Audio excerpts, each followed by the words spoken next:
Hi YouTube, this is Siggy here from Fat2fit. I'm coming to you on Monday, April the 10th, 2017. Yesterday I wanted to do a video, but I just didn't have the time. Let's see, it's been 2 years or 24 months since my surgiversary on April the 9th at West LA Kaiser with Dr. Robert Armando Casillas, who did my surgery. I spent 2 nights because they gave me heparin and I was bleeding, so that's why I had the 2 nights stay, which I liked it. That's where I go for vacation. I go to the hospital. Seriously. And so here we go. So when I started this journey in 2006, I had double pneumonia and I was topping the scales at 294, and I was seeing a weight specialist. Okay, so I was very depressed. I was very ill. I took half the year off of work. It was just, I've had so many bad years. It's hard to remember the good years. So at my highest, I weighed 294, and today I come at you at 164.2 pounds. So let's just round it down to 164. So since my heaviest, here we go, I have lost 130 pounds. Since pre-classes at Kaiser, I was 280 and I've lost 116 pounds. Since the day of surgery, I went down to 269. And I've lost 105 pounds, and since week 0, I was 276, and I've lost 112 pounds. So, I mean, there's all different ways of looking at it, but for me, if I was able to hit the scales at 294, you know, that's where I see it. And before Kaiser classes, I was 280, and when I got to surgery, I was 269. If you take 10% of that, so that's 28, 280 minus 28. I don't even know if I hit 10%. Hold on. I'm sorry, I'm doing this now. I should have done this before. Okay, so that's about 25 pounds. So 280 minus 25, 80, 70, 60, 255. No, I didn't do that. So maybe it's 5%. Okay. So I did lose something, and the doctors were, I was really stressed out during my classes that I had to lose weight, and it was very, very, very hard. I was the only one that was obsessed about it. Everyone seemed to be like, oh, it's no big deal. All right, so, okay, so I told you everything. I'm at 164.2. I used to be 5 foot 5.5 inches or 5 foot 6 inches, and recently I got my height measured, and I have shrunk. I am now 5 foot 4 inches. I'm just like, I'm devastated, and it was like a shock to my system. But I've been having some back pain or hormonal pain, so you know, that kind of like makes sense. So they say do yoga, but I'm not such a yoga person. I prefer to swim. And I haven't had time to swim because I'm working 12-hour days.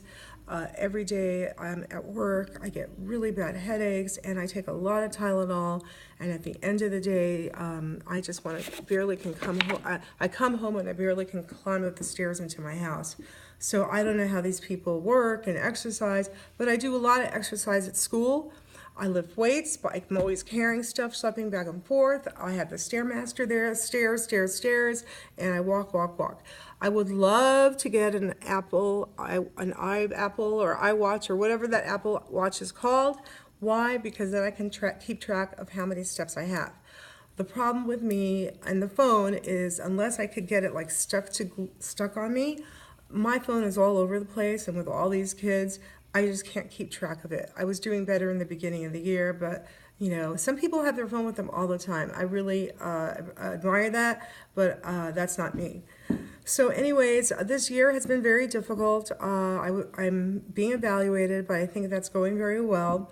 I applied for out of the classroom position, but there was someone else running and she won, and that's fine. But the thing is, I tried and I spoke to the staff, and I thought I looked really sharp. I was wearing this black dress. It was sleeveless, and the principal even complimented my dress. I got it at Marshall's.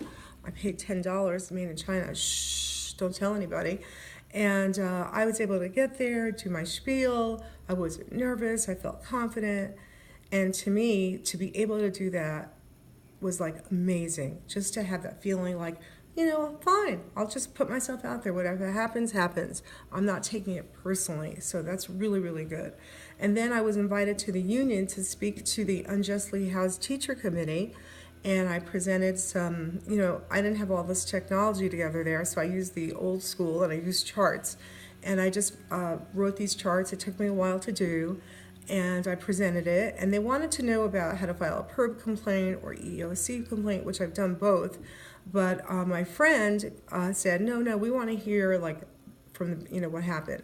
So I spoke for 2 hours. They were really into it, and then it was a back and forth kind of dialogue. And I talked very little about PERB, a little bit about the EEOC, but they kind of wanted to see where I went and how it happened. And then, of course, I looked at themes and trends that happened to me and that I know that happened to other people. And the people that were sitting in this room were saying, oh, I see a lot of similarities to some of the patterns that you're designating. So hopefully, you know, I'm going to help write the motion.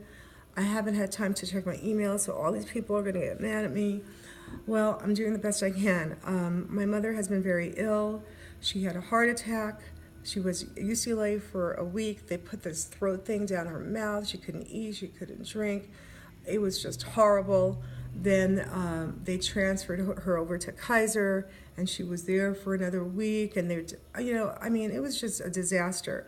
So it took, I think, like 3 hospital visits to finally say, oh, my mother needs dialysis.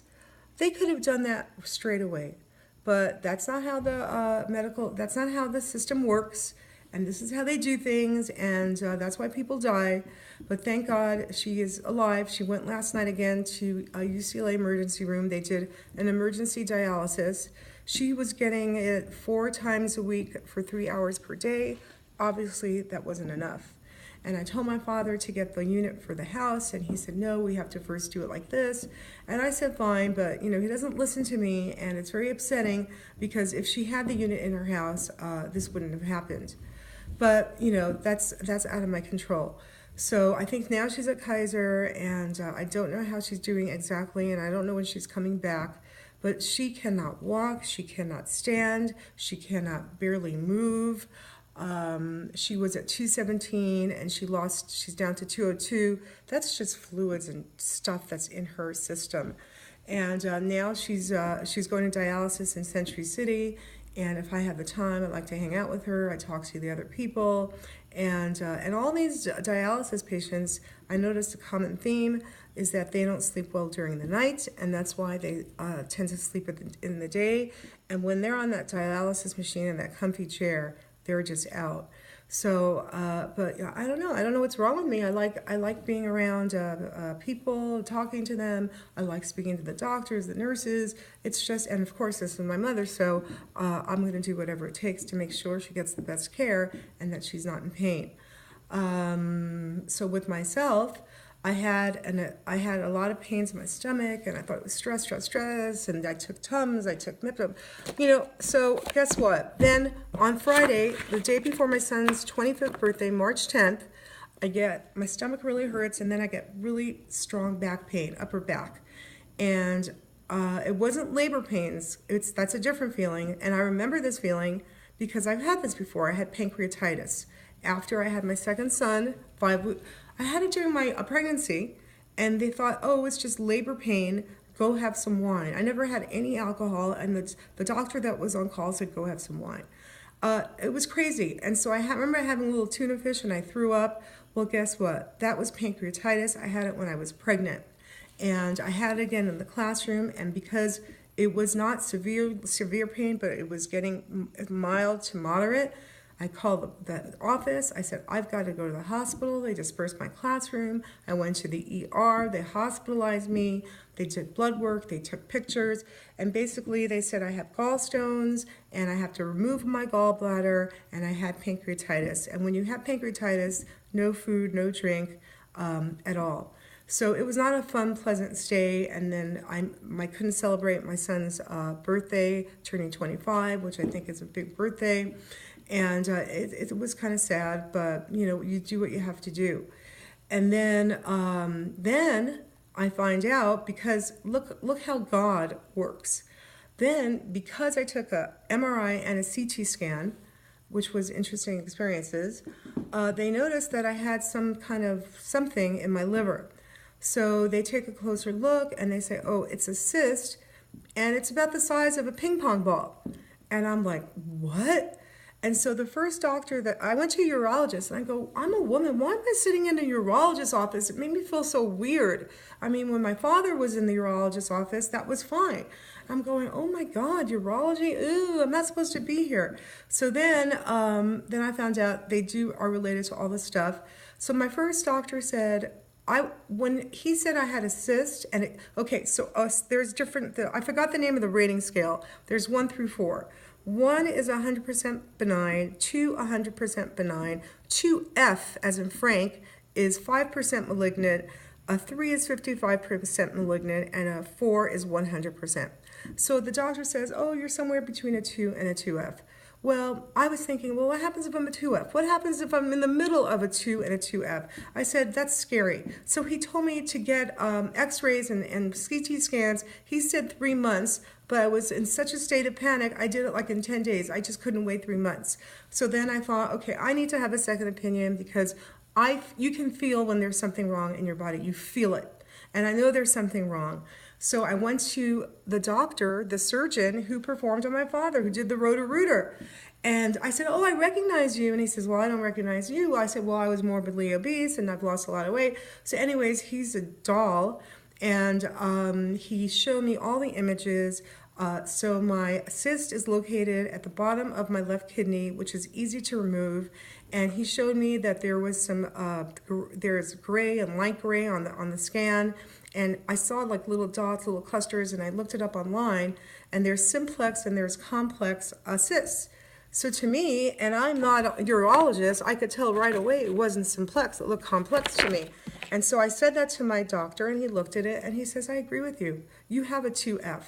So I said, okay, so he said there are 2 options. Option A, wait 6 months, and we'll take some more images and see if it's grown or not. Or option B, remove it. And I said, remove it, ASAP. That means after school's out. So I'm getting it out, and another surgery. So I've had so much laparoscopic surgery that I feel like I've been shot in my stomach like 12 times. I do want to get my skin removed from my abdomen. I can't deal with it anymore. I know it's weighing me down, and that's why my back hurts a little bit. So I would like to get that.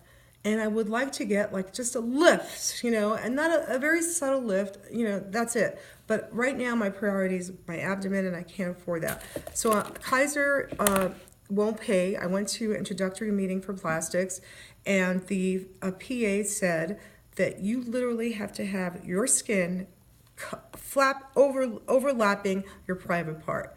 Well, I didn't, because I have muscle tone because I'm moving and I swim.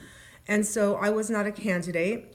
So I sent an email to my bariatric surgeon, and I said to him, look, I have skin flaps, and under it, when I sweat and I'm hot, I get these red rashes, and sometimes they are burning, and I have to put like antibiotic ointment, and I can have an infection. So I said, wouldn't that be a consideration? Please advise. So it's not easy. I hear the plastics department at Kaiser is really good. There is another plastic surgeon that I went to that's in my husband's building, and he was good. They both were going to be about within the same range. It was about $20K, but I wanted like everything, from my feet up to my stomach to my boobs and a little bit of my face. So it was about 20. And the surgeon in my husband's office said to me, oh, you can make payments and blah, blah, blah. So my husband said, no. So, and then, okay, I'm at 164, and my goal weight is 154, so I'm 10 pounds away. But now that I'm shorter, my BMI is higher. So my BMI was like 26. I was just like 1 BMI point away from being below 25. So now, because I'm 5'4", I'm a BMI of 28, and that's like more work that I have to do. But so I'll try to do more work.